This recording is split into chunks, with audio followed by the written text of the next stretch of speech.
ఈరోజు దేవుని వాగ్దానము, అటువలే ఆత్మయు మన బలహీనతను చూచి సహాయము చేయుచున్నాడు. ఏలయనగా మనము యుక్తముగా ఎలాగూ ప్రార్థన చేయవలనో మనకు తెలియదు గాని ఉత్సరింప సఖ్యము కాని మూల్గులతో ఆ ఆత్మ తానే మన పక్షముగా విజ్ఞాపనము చేయుచున్నాడు. రోమీలకు రాసిన పత్రిక 8వ అధ్యాయము 26వ వచనము. ప్రియ సహోదరి సహోదరుడా, ఈ వాక్యం ద్వారా మనకు ఎంతో మహత్తరమైన వాగ్దానం లభిస్తుంది.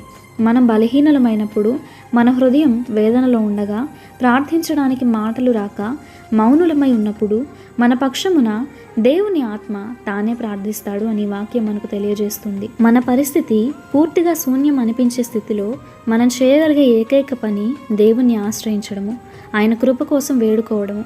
అప్పుడు ఆత్మ మనకు మార్గం సిద్ధం చేస్తాడు. మనం బలహీనలము, శారీరకంగా, మానసికంగా, ఆత్మీయంగా వేదనలో ఉన్నప్పుడు ఎలా ప్రార్థించాలో కూడా తెలియనటువంటి స్థితిలోనికి వెళ్ళిపోతుంటాము. కానీ మనలో నివసించే పరిశుద్ధాత్మ దేవుడు మన హృదయావేదనను, మన ప్రతి అవసరతను దేవుని సన్నిధిలో విజ్ఞాపన చేస్తాడు. మాటలకు అతీతమైన మూలుగులతో దేవుని హృదయాన్ని తాకే శక్తి కలిగిన ప్రార్థన మన పక్షంగా తండ్రి సన్నిధికి ధూపము వలె నిత్యము మన పక్షమున ఆయన చేరవేస్తూ ఉంటాడు.